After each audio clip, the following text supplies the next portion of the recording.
In this lecture, we will have a look at the phenomena of creep, mechanical creep. What is it? What is the mechanism of it? And how does it differ for various materials? So what is the definition of creep?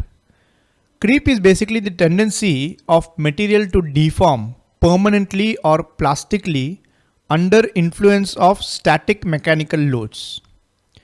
Even at stresses which are even lower than the yield strength, the material will start to deform permanently with heavy loads. Till now we have seen from the stress strain curves that if you load a material within its elastic limit, even though the load might be high, the material will come back to its original state, that is zero deflection, after the load has been removed. But this will not be the case for all the materials.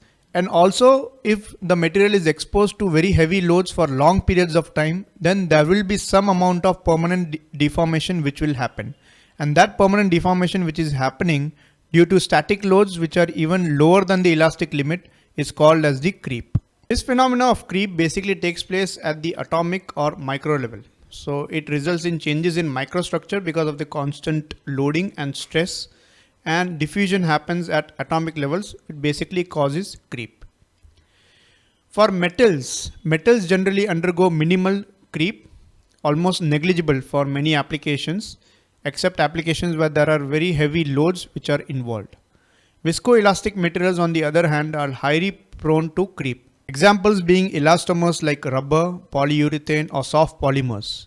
They creep prominently. A good practical example of creep is the usage of rubber bushes in the mounting of shock absorbers. So shock absorbers are used in cars and bikes, and they are mounted to the frame using rubber bushes. And these rubber bushes generally creep, and they get permanently set after a while, after a certain amount of time for which the static load is acting. Another good example of creep is wood. So whenever wooden beams are used in structural housing type of applications, wooden beams generally sag. As you can see over here, these wooden beams are sagging. Although the load which is acting on them might be well within the elastic limit of wood when it is being tested, but it will permanently sag after a set amount of time. Creep, like other properties, is heavily dependent on geometry. So metals or steels generally don't creep much as compared to wood or elastomers. But when metals are used in the form of sheet panels, let's say the example of an automotive body, body sagging is one example of mechanical creep.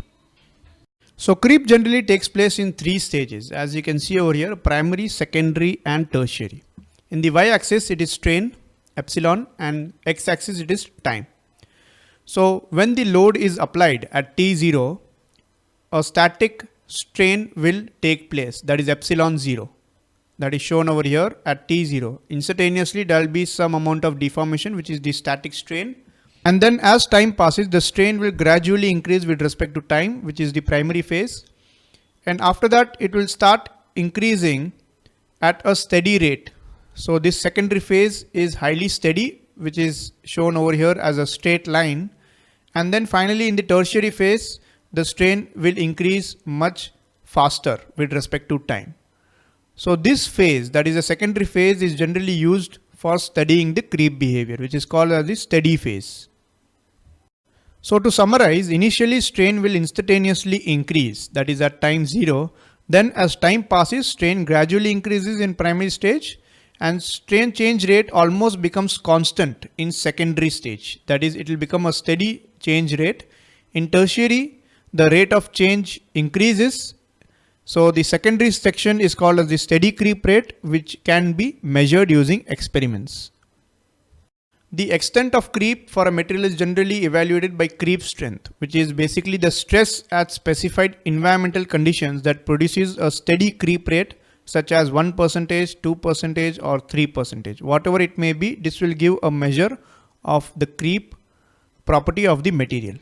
Creep is a very important property which is required to be specified for elastomers, which are used in applications like we have seen, like in shock absorber. For isolation type of applications, we need to know how much permanent set the elastomer will take place, what would be the creep strength.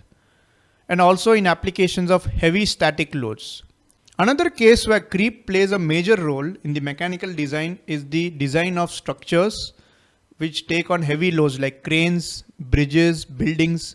There, because of the heavy loads, creep will take place even in metals, and that creep has to be studied so that the design is safe.